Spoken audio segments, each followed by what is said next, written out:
When desire feels good, you're in a place of being ready for the next inspiration and the next and the next. When desire feels good to you, then you are on your path of living happily ever after. If you have something that you want, especially those desires that you have wanted for a while, and you have not been able to identify consciously a clear path to the receiving of them, a clear path to the manifestation of them, then sometimes, nearly always, you begin to feel discord. You call it impatience or disappointment, or even fear, doubt. Sometimes you feel blame of others, or unworthiness that it hasn't come to you, or irritation that the same kinds of things are coming to other people but not to you.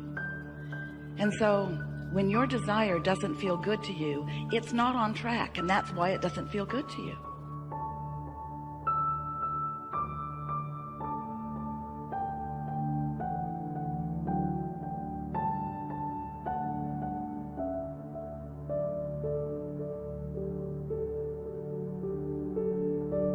If it doesn't feel good, you're not on your path. And it's not difficult to get onto your path, but it doesn't help to proceed with a vibrational stance that just isn't letting it unfold for you.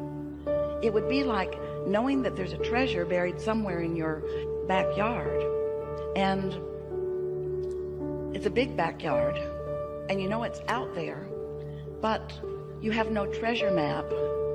So you have no sense of where it is, and so you have to dig up the whole backyard. And after a while of digging and making a mess of everything and still not finding it, you begin to feel discouraged. And sometimes you get more and more bold. You get bigger and bigger things to dig with. You involve more people in the digging. You make a bigger and bigger and bigger mess of everything, but you still don't find what you're looking for because you're going about it in a way that won't work. So we might as well just start off today with a very bold statement, not only to get your attention, but because, well, it's mostly to get your attention, but it's also something that is absolute and very important for you to understand. Sometimes you just cannot get there from where you are. And that sounds different from what you usually hear from us, because you count on us as being your optimistic friends who say you can be or do or have anything that you want. And while that is still true, sometimes you cannot get to where you want to be from where you currently are. But we're talking about your vibrational stance, and what we're really talking about is that sometimes you, fairly frequently, almost always, that what you are doing is you are wanting to get to a different place from where you are.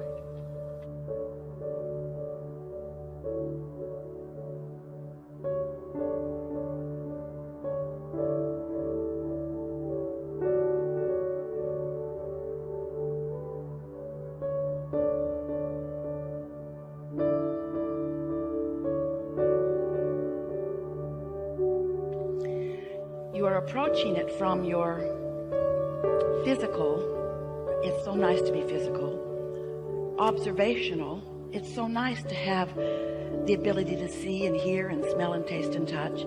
From this very tangible, manifest things into a reality where I and others can see them. So often you want it to be about something that is not parked in your garage yet, that you want to be parked in your garage, and there's an element of dissatisfaction within you as long as this beautiful new vehicle that you want is not parked in your garage. And there's something about you, human creatures that you are, that causes you to go to the garage and notice it isn't there. And in your awareness of its absence, you continue a vibration that makes it very difficult for you to find the path to it. And we get how you would be that way, because You were born into an environment with all of your observational ability. And your observational ability is essential to why you are here. It's what allows step one of the creative process to happen at all. Step one says, when you know what you don't want, you know what you do want, and that's the asking part of it. And you could not come to any of those conclusions, or many of them, without your observational senses. And so we're not trying to talk you out of seeing and hearing and smelling and tasting and touching. We just want you to know that once you have identified that you want something, then using those senses to take score of where you are in terms of the manifestation of it is counterproductive.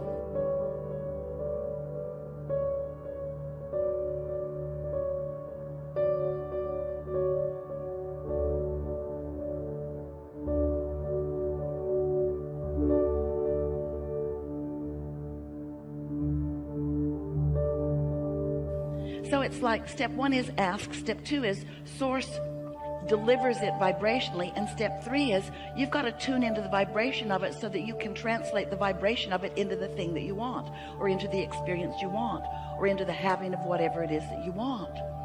But most of you are so involved in seeing and hearing and smelling and tasting and touching that you use your observational senses to help you with step one. I know what I don't want, and therefore I know what I do want, and what I do want is a new vehicle, or what I do want is a new relationship, or what I do want is an improved relationship, or what I do want is a better job, or what I do want is. And once you've identified what you do want, now we want you to stop noticing that what you do want isn't. That's what's tripping you up. It's the taking score of what you want. So you're not letting step one serve you in the way that it could. You're letting it serve you. You're launching the rocket of desire. You're creating a vibrational reality. It's what your vortex is, your vibrational reality. When you ask for something, it becomes vibrationally. And all that is source energy, your inner being, the very beginning of that which you are, all that you are, then gives undivided attention to this new birthing of this new desire, and holds it in a vibrational place where it can be yours. But you often are not tuning in to that vibrational place because you're still stuck in the step one place where you know what you don't want and you know what you do want, and you're noticing what you don't yet have. You just can't get there from there. So we've spent a few years visiting with you about how you live in a vibrational universe, and it's hard for you to get that because it seems to be very tangible to you. There's no point really in talking to you about the vibrational makeup of any of these things that are so obviously physical. You can tell me it's vibrational all you want, Abraham, but I see a chair and I really like this fabric.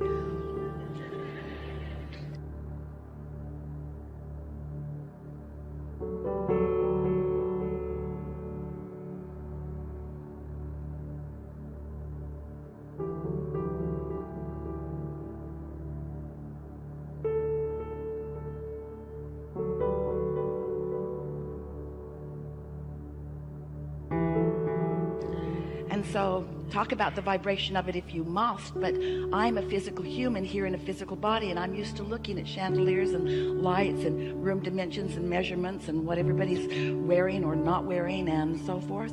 I like to see and hear and smell and taste and touch my vibrational reality. And we say, yes, you do, and we want you to, because this is the leading edge of thought. And that is where the greatest satisfaction is ever experienced in all of the creative universe, of which we are all a part. And you said, I'll go forth into this tangible environment, and from my awareness of what's going on there, I will come to new and improved conclusions and decisions and preferences and desires, knowing that source energy then will follow the path of my new desire, and that then I will be the recipient, the liver of. I will get to drive the new car. I will get to experience the new technology. I will get to eat the new food and live in the new environments and dwell in the new dwellings. I get to live in this leading edge environment.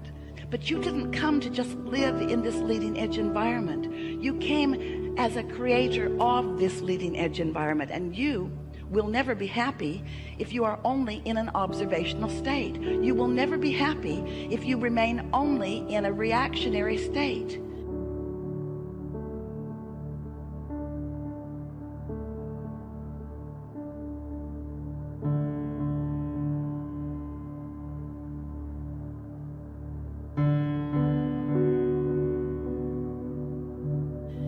You can't just observe and react and get to the improvement. It does not work that way.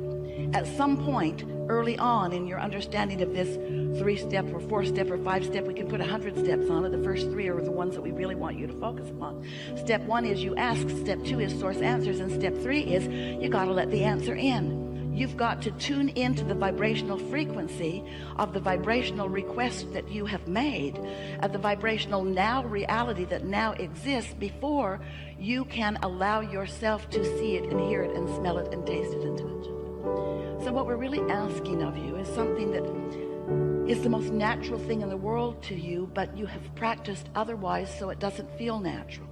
What we're asking you to do is to think less specifically about the things that aren't working out the way you want them to, and think more specifically about the things that are working out the way you want them to. Rather than look at the problem and define it, and then attempt to solve it from your awareness of the problem, which is never something that will work out for you, because when you're looking at the problem, you're a vibrational match to the problem. You're perpetuating the problem. You are in the receiving mode of more of the problem.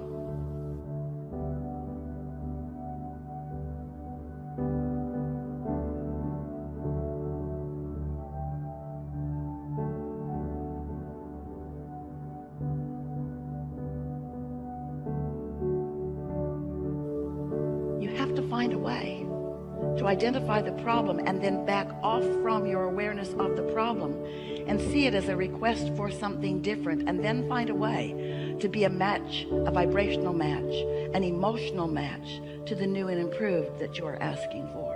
And that's really why you came.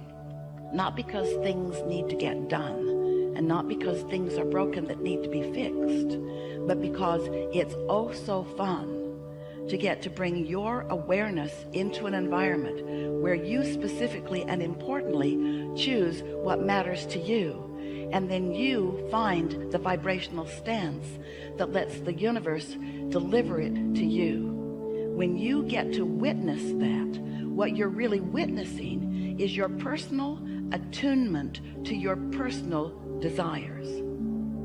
And what most people are mostly witnessing is their personal attunement to a reality that already exists, to which they are having a knee-jerk response.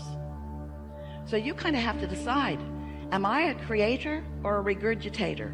Do I create my own reality, or do I just keep observing what is and keep being a part of regurgitating more of that? There's a war against this and that and the other. There's a war against so many things. And everything that there's a war against, things are getting bigger, because when you look at something, wanted or unwanted, you become a vibrational match to it. And law of attraction makes you part of the swelling of it, of the growing of it, of the evolution of it, you see. So, we have a few questions for you. Not because we don't know the answers, because we have a very clear vibrational awareness of where each of you stands in relationship to what each of you desire. It's just perfectly clear. But the reason that we're going to ask these questions is because we would like to bring you to a more centered place in your awareness. We would like to help you to find that, some call it grounded, we call it essential, that beginning vibrational root of who you are. Because if you can frequently return to your vibrational knowledge, then what happens is you stop all the chatter that doesn't matter, that is preventing you from a clear and, more important, satisfying path to the unfolding of what you want.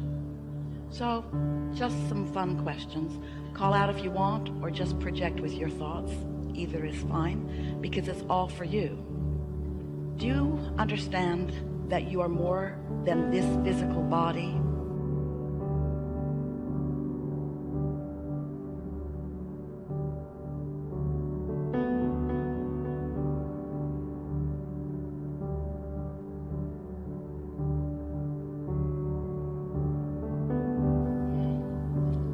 Is it logical to you that you have been before this physical personality and that you will begin following this physical personality? That you are eternal, ongoing? Can you feel some logic in that? Can you feel that there is not a veil or a wall or even really an important differentiation between the non-physical part of you before you were born and the physical part of you now that you are born? In other words, can you stretch your awareness of who you are to include who you really are, the whole of who you really are? Can you acknowledge that you are sourced, that there is a source of you who is in real time aware of you? That's really the question. A non-physical part of you, keenly aware of this physical part of you. Can you find that knowledge?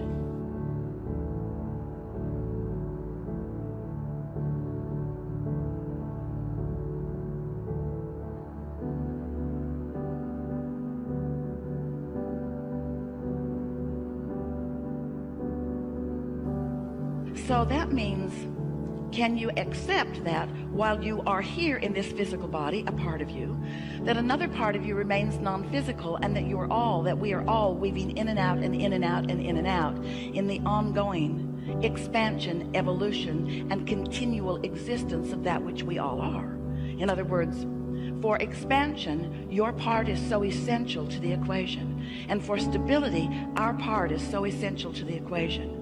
And vibrationally speaking, we are really all one. Can you sort of find that? Can you accept that even though there's so much to see, so much to experience through your magnificent sensors and ability to translate vibration into meaningful life experience, that even though you have that ability to do that, can you sense that there is a whole vibrational world that is moving through you and around you and to you, that is really what is responsible for everything that you see? Can you accept that there is a vibrational world? And can you accept that this vibrational world matters? Can you accept that from that vibrational vantage point, your Earth continues to spin in its orbit in perfect proximity to other planets? And can you accept that that really is not something that any of you, no matter how wise you are, is really doing with your own physical mind? We're asking you, do you accept that there's more to this equation? And does it feel purposeful to you, or was it just sort of a lucky thing that turned out? A sort of random thing that just happened, and bam, perfection. We spin in our orbit, eon after eon after eon, in perfect proximity. How odd that must seem if you think it is random. But when you think about the purposeful existence of that which you are, and the importance of the continuing of that which you are, then can you see that the continuance of that which you are and we are, and that all that is really about new ideas calling energy forth into new time-space reality. Do you think that as you're here in this physical body, in this magnificent time and place, do you think that there's another realm somewhere else that is really more complete, more perfect, more finished, that you are striving to join? Yeah, we thought you might think that, but it's not like that. It's not like that.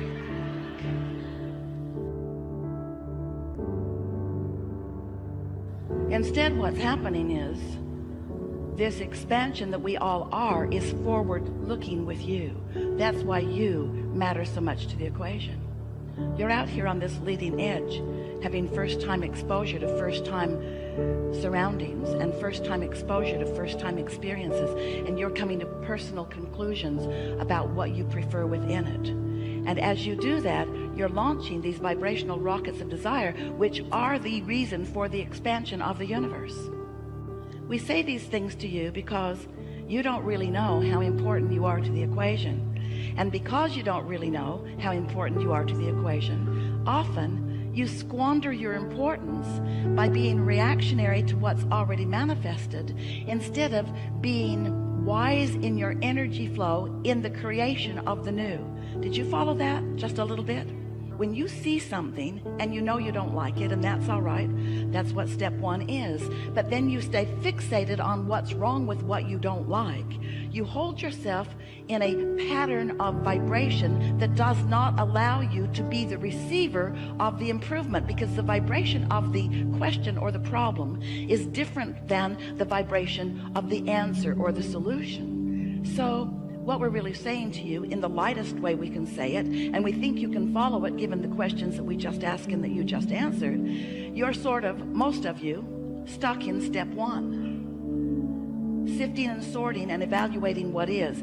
So enamored with the physical creation that you've forgotten that you're creator. It would be like being a really wonderful artist who has created a really magnificent statue, and then you just spend the rest of your life, this isn't really as magnificent as we are describing, but then you just spend the rest of your life admiring what you created that time way back then, and not allowing the juices to keep flowing. And so the satisfaction factor of this creation, no matter how magnificent it once was, or no matter how many people once thought it really was beautiful, it will not continue to satisfy you for very long, because what satisfies you is reaching for more and finding a way to line up with the more. What satisfies you is being an extension of source energy and allowing that source energy to flow through you real time.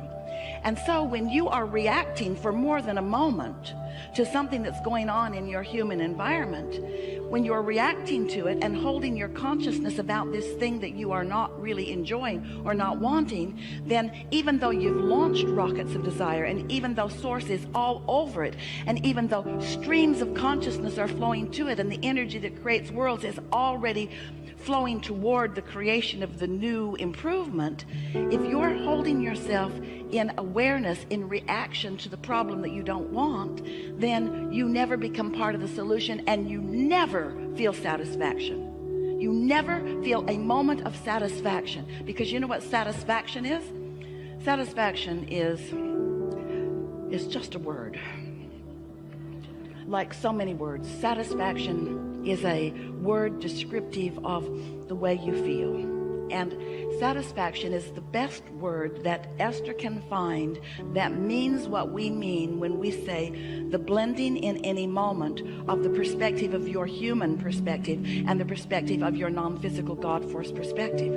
When you are looking at anything in a way where you are not in the moment introducing resistance because of a sort of varied, flawed premise from who you really are, you feel satisfaction. In other words, let's say life has helped you to realize that you really could use more money.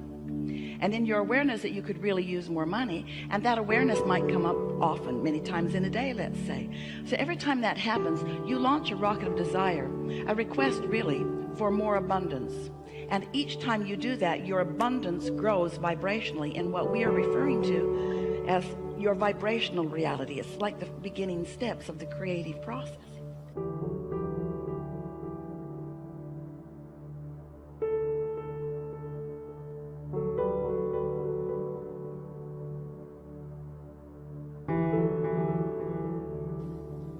So this vibrational reality, which we've named the vortex because we wanted to get your attention, we wanted you to feel the realness of it, it gets bigger and bigger and surer and surer and stronger, not only because you continue to add to it, but because your inner being is focused upon it, and because law of attraction is gathering the cooperative components for the improvement of this. So you have, without knowing it, created a veritable fortune that is identified as yours. It's yours. It's the beginning, just like the kernel of corn that you put into the ground is the beginning of that big plant that will produce ears of corn. This vibrational reality is that for you.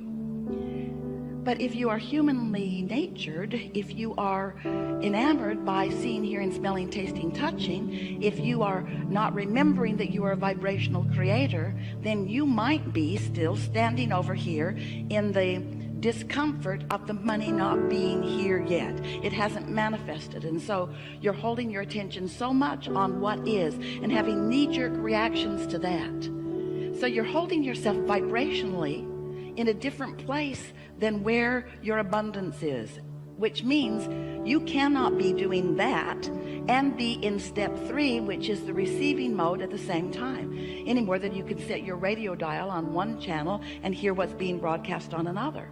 The frequencies have to match up. So you've asked for and have created a vibrational reality.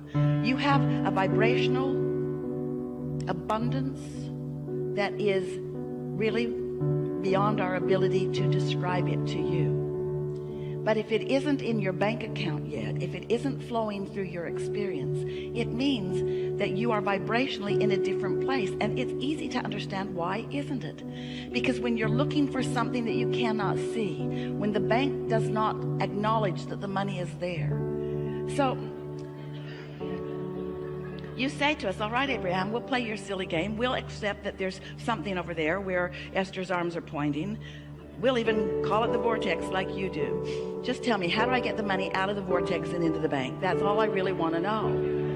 And that's what we want you to know too. We want you to know that this vibrational reality that you have created is yours and yours alone. In other words, no one else is going to sweep in and take it away from you. But you've got to find a way of getting to the receiving mode of it. So if you've been listening to us for a while, we've been telling you all kinds of suggestions about how you might do a better job of getting into the receiving mode. But what so often happens to you is that you have a knee-jerk response to something, and then you do a process, something that we've offered or someone else has, that makes you feel a little better for a moment. But you don't often really get to that place of knowing that what you're asking for is really real and is really yours and is really coming. Because there's something so objective about looking where something isn't that makes it feel odd to talk about it as it is. And you listen to us, we say, but it really is, it's vibrational, you can't see it yet. And you want to believe that, we want you to have faith that it's there. But mostly you say, I'll see it, and then I'll believe it.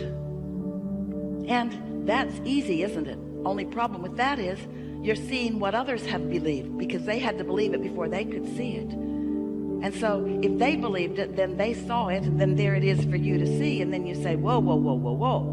We need to do something about this. There seems to be something going wrong, because whatever is happening, however it's getting created, I don't like it that much.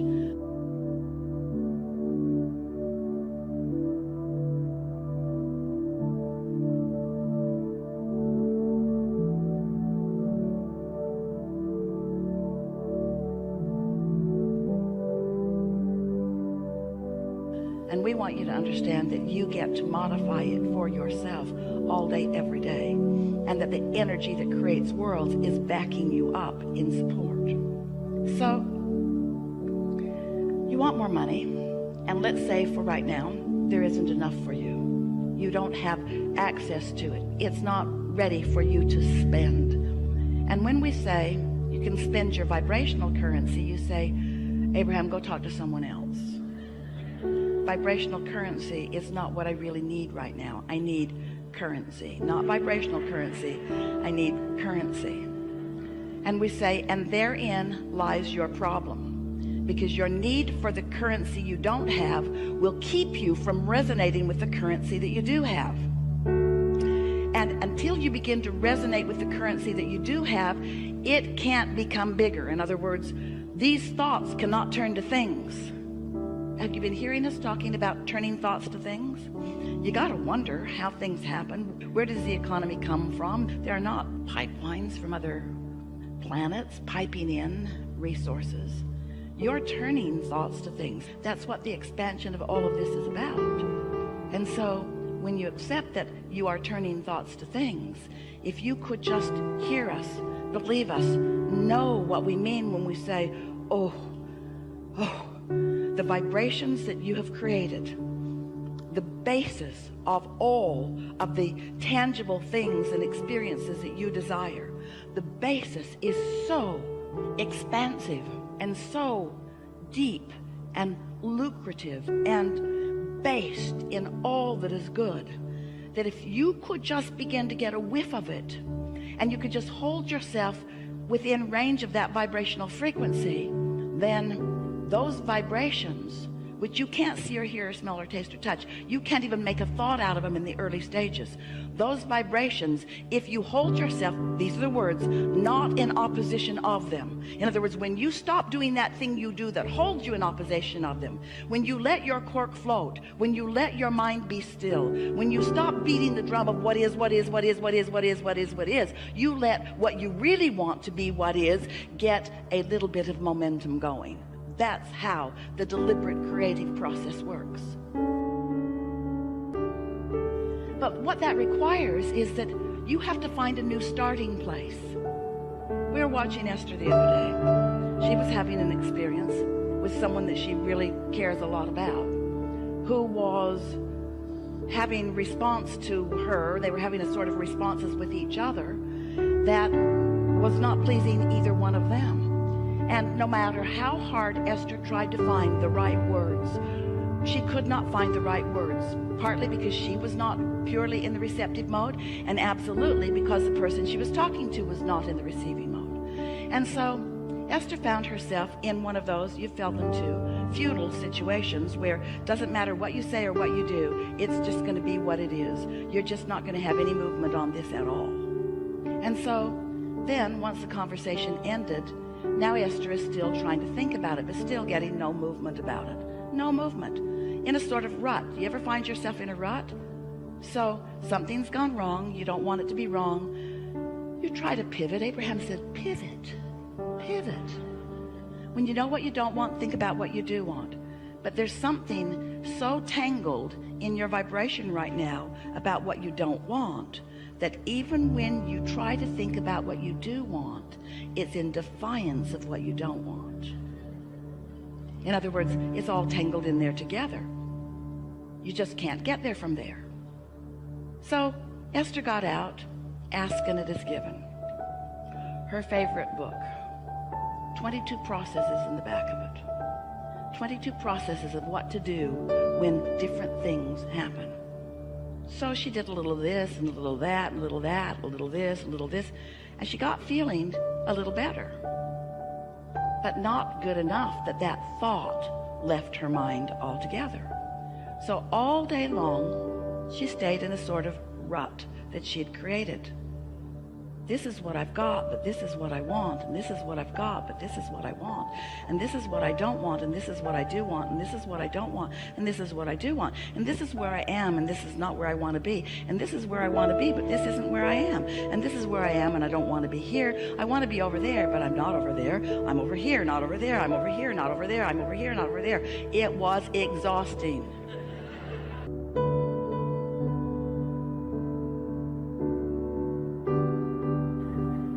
No movement whatsoever. How often do you stay right there relative to your money, relative to some specific relationship, relative to your employment or lack of it?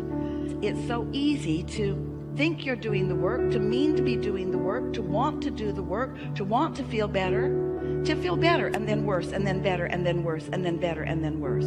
So what happens? Oh, friends, you've come so far because there was a time when you felt worse and a little better and worse and a little better, and so instead of really wanting this and being over there, you've closed that gap.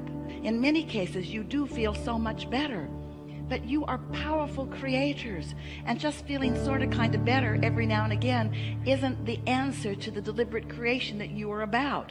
You are often in a sort of vibrational rut where you have brought yourself to a place of feeling better, and then next time you turn the corner, something else happens and you start that reactive process all over again. And then you come to us and you say, Abraham, I'm really getting this. I'm getting so much better at this. I'm better in this than I've ever been, but those people at work are so negative. If I could just rid myself of all of the other inhabitants of the planet, I could just enjoy it by myself so much. So we wipe everybody else off the planet. 3 days later, you're complaining about loneliness. We know you.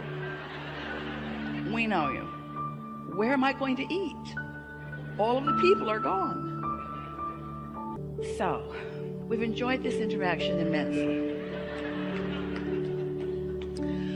So we've identified sort of what's been going on for many of you. Esther has focus wheeled herself into oblivion on some situations because she believed that if she just did another 100 or 2 focus wheels on a certain situation, that then she would be able to communicate with this particular person and everything would be wonderful again. And then we began saying to Esther, you know, sometimes law of attraction causes you to go this way. In other words, it's not your job. We are not having these conversations with you so that you can control, not through your action and not through your strength and not through your prowess, but through your vibrational alignment. We are not giving you any of what we know about these laws of the universe to help you be powerful in controlling anyone or anything. What we are knowing that you want to know is how you can consistently be more of a vibrational match to what you have put over here in your vibrational reality, which means you got to find some way of shaking loose of this rut that you're in, where your highs go this high and your lows don't go that low, and your highs are this high and your lows only go that low. But you've got to get all the way there in order to really be in the receiving mode. You can't be in the receiving mode of magnificent things and be in the petty mode of focusing upon things that other people are doing that bug you. They just don't go together. So here's what we're getting at, and that may be the best sales job that we've ever given in helping you to understand that there's a reason that we are here talking to you about vibration.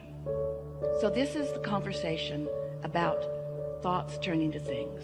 This is the conversation about you being so practiced in a thought that that thought becomes a pure expectation, an absolute belief, a belief that holds no doubt, a belief that doesn't contradict itself, not a hope, not a yearning, not even so much a belief, but a knowing, an unequivocal decision made by you, practiced by you, known by you, exuded by you, and the cooperative components of the universe assisting you in being the receiver of the ongoing, evolving, evolutionary receiver of the satisfaction as each and everything that you desire blossoms into your experience, giving you unequivocal satisfaction moment by moment as it moves along. But you've got to start someplace other than over there so close to where you are.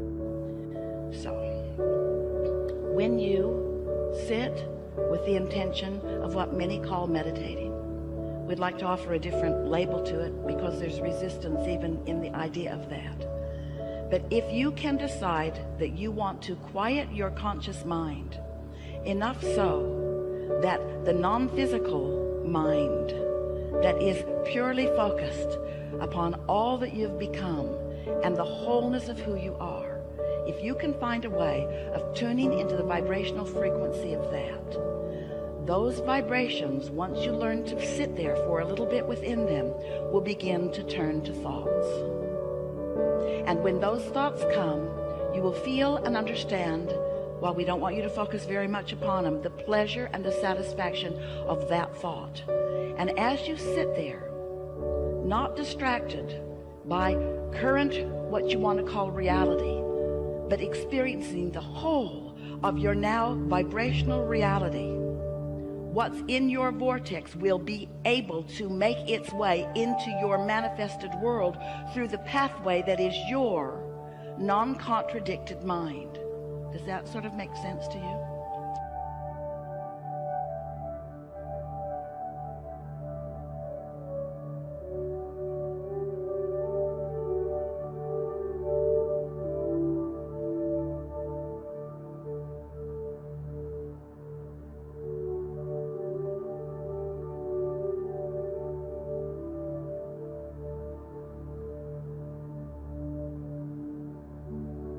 So, have you ever sat to meditate? Do you sometimes do that? Are you doing it on a semi-regular or regular basis? And when you sit to meditate, when someone suggested to Jerry and Esther that they meditate, as soon as they got away from that person in the car, they said, that's just weird. Jerry said, I think of myself more as a business person. Meditation just seemed weird to them. That was many years ago, and to many it still seems weird today. But it's because there's not an understanding of what it means. Meditation, if you understand it, and you're about to, will take you back to the core vibration that is unchallenged by beliefs that are keeping you from what you want. Meditation will take you to the vibrational frequency that your inner being is, and as you're able to maintain it for a little bit, law of attraction will bring momentum to that. So when we talk about law of attraction, what we're really talking about is momentum. We're really talking about you being at some starting point, and law of attraction bringing the next and the next and the next and the next and the next and the next and the next. So if you're irritated by something, law of attraction will bring you more and more and more and more and more and more and more and more and more of things like that. If you are in love with life, law of attraction will bring you more and more and more and more and more and more and more and more of that. But we love you so much. We love you so much. You are sloppy in your thinking. You are reactive in your thinking. You are letting everything in the world be the reason that you are offering the vibration that you're offering, and then you are in opposition to what you really want. You can't get there from there.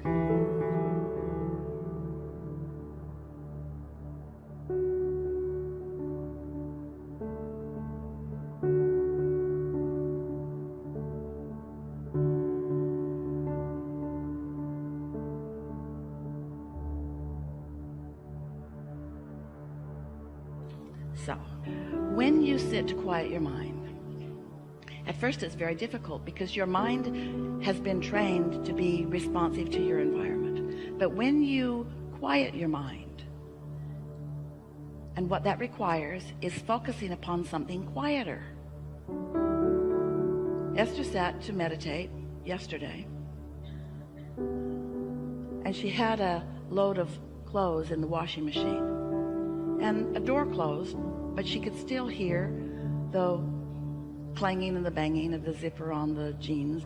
And it kept her from being able to withdraw from her physical experience. Just something that simple. And she thought, well, it'll stop in a minute, but it didn't. It was an hour and 12-minute cycle. And so it wasn't a good choice of a time or a place for her to intend to quiet her mind. If your telephone's going to ring, it's not a good time or a place to sit to meditate.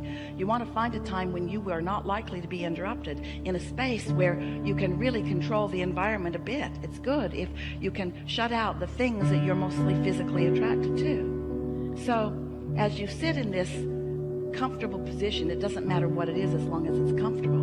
And as long as you believe that you can maintain it for at least 15 minutes without needing to worm around, sit in a comfortable place with one intention, and that is to let your mind be still. And when your mind wanders, and it will, just focus upon the idea that you want your mind to be still. Now, we have noticed, as we've watched so many of you, that it is really helpful if you can find something to focus upon that isn't much to think about. Like even a ticking of a clock is a pretty good thing. Or the dripping of a faucet is a pretty good thing. Or if you want your eyes to be open, it's really better if they're closed, a flickering of a flame. Doesn't matter what it is, as long as it's not very much. So it has your attention, but it doesn't bring a lot of attention. You get the idea. Find something that is easy for you to focus upon, that's not very thought-provoking, and then just focus on it until you receive the sign that you have quieted your mind. And that sign is a physical, visceral feeling of detachment from this time and place. It feels like numbness. It feels like floating. It feels like a suspension of gravity. It feels like detachment. It feels like soothing. It feels delicious. So Esther is sitting there, and once she achieves that state, she begins to realize that some intention other than her own is making motions with her physical body. In other words, she's not deliberately thinking about what she's going to do with her physical body. Something else is. That broader perspective is. That quieted mind is. And once she feels that detachment and begins to feel that, and you will in a day or two or three or four or five, you will feel that. And here's the advantage to you. When you get to that place where you are mindless, you are thoughtless, and the non-physical part of you now is the dominant part of your vibration, you are in a state of utter well-being just for a moment.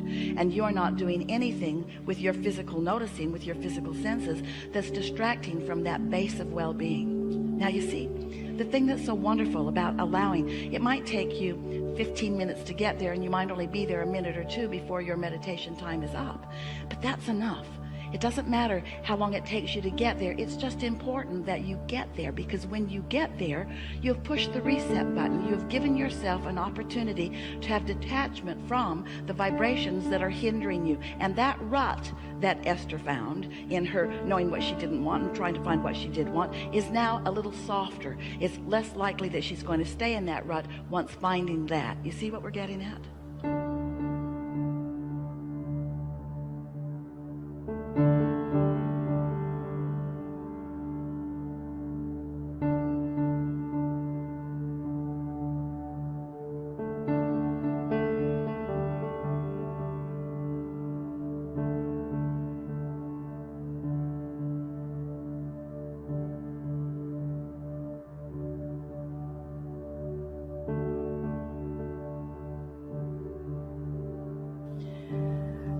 We can feel that you're not feeling very engaged in the idea of this, but the reason that we're sticking with this subject anyway, even though you might be feeling a little resistance to it, is because we know that if you will allow yourself that quieted place, it's like a high-rise building that somebody has told you is not steady on its foundation, and so you just put more rebarb up in the top of it and more concrete and try to guy it out, maybe to sky hooks or to other buildings or maybe to the ground. But if the foundation of that building isn't secure, it's not going to stand in that secure place very long, and neither are you. And meditation will take you back to your primal, not quite the right word, but you know what we mean, to your grounded, not quite the right word, but you know what we mean, to the very base, to the core of you, to the vibrational center of that which you are, to the goodness that is you, to the whole that is you, to the vibrational reality that is you, to your inner being who knows everything that you are wanting and knows where you stand in relationship to everything that you want.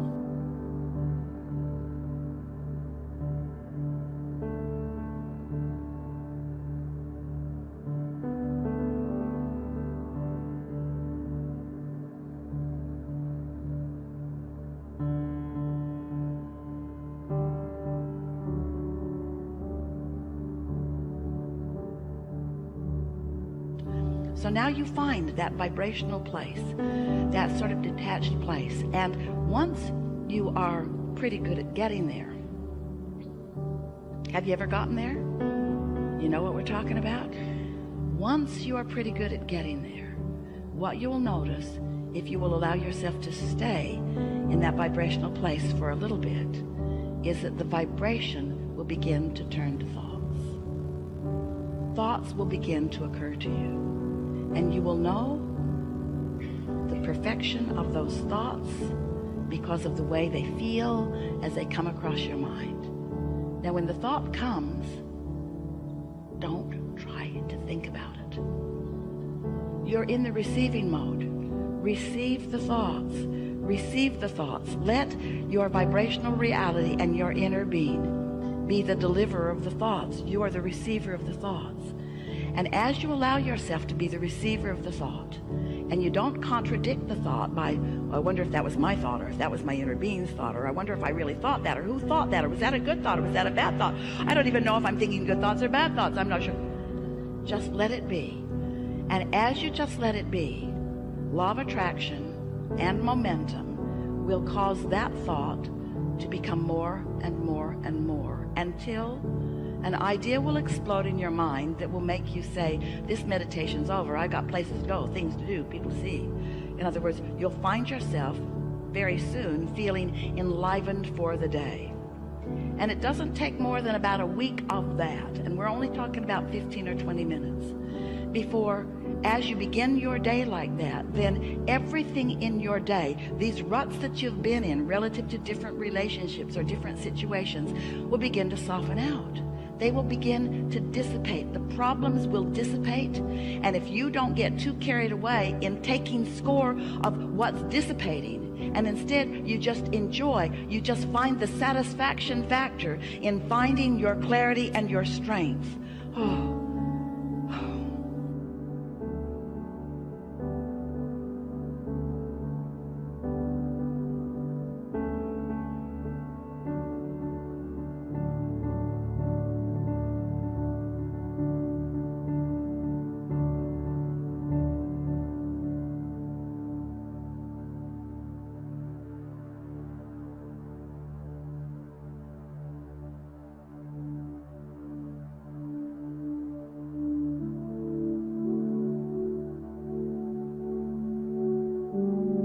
Besides what's happening with your mind, you allowing thoughts to turn to things, your physical apparatus is being rejuvenated. You are in the replenishing mode.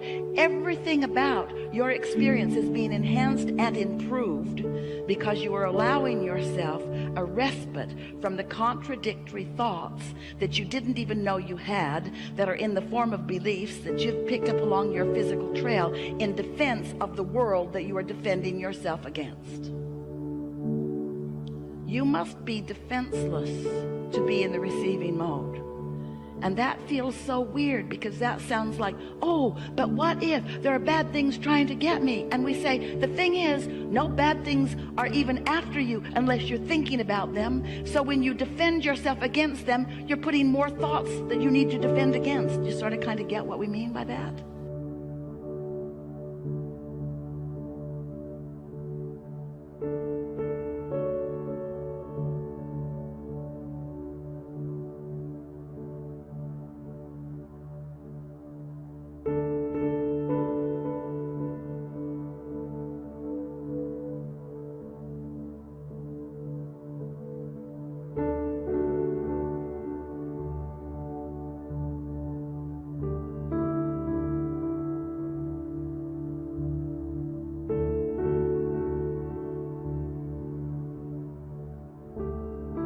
There is no law of assertion. There's only a law of attraction. Nothing is being asserted into your experience. It is all being attracted into your experience.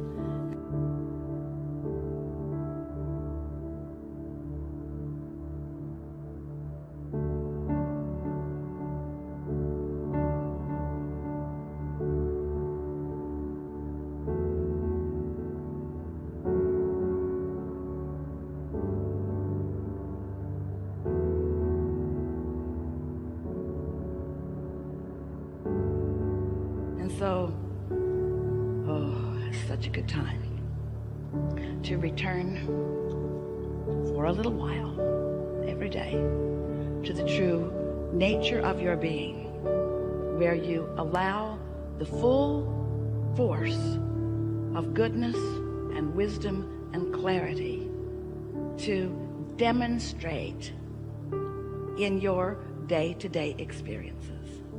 It is our promise to you that you will notice an improved manifested state right away. But we don't want you to take score, because we want for a little while your attention to be off of your manifested state.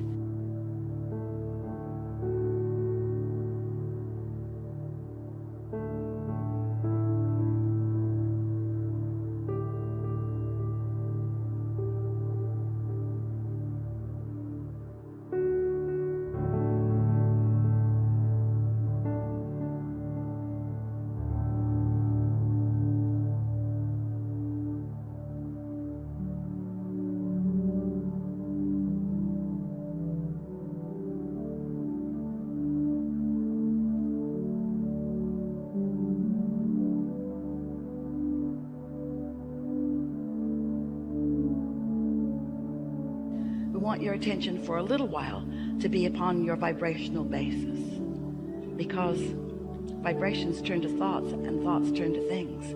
And the satisfaction factor of releasing resistance and sitting there in that soup of well-being is satisfying. And when a thought comes into your mind that's about well-being and love, when it's a thought that you can't even articulate, it's just a feeling of well-being, that's a satisfaction. And when that thought turns to a thought of something that you're appreciating, and you allow yourself to just ponder that thing that you're appreciating, there's satisfaction. And then when that thought gathers up another thought or two, and you begin to feel enthusiasm in your experience, that's satisfaction. And then when you move out into the day, and your timing is better than it's ever been, that's satisfaction.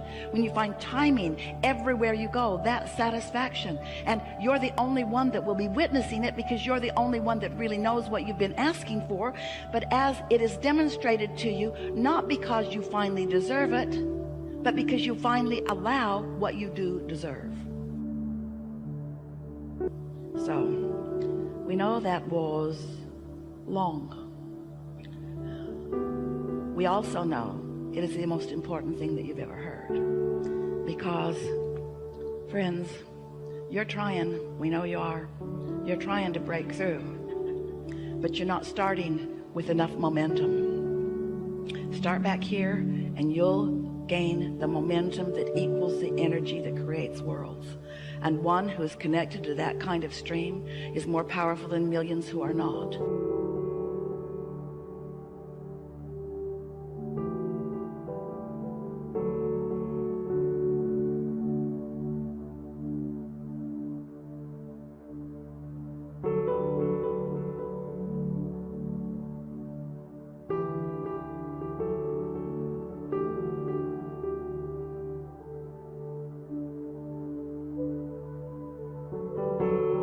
You can be a force for the goodness that you are. You can be a demonstrator of the well-being that is for everyone to receive.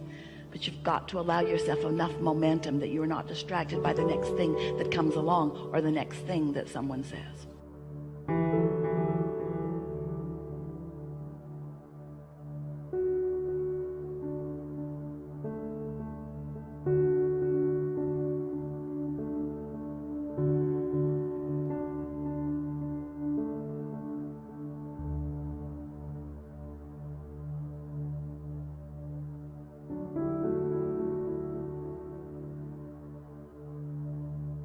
Very eager to talk with you about what matters to you. If it is important to you, it is important to us.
When desire feels good, you're in a place of being ready for the next inspiration and the next and the next.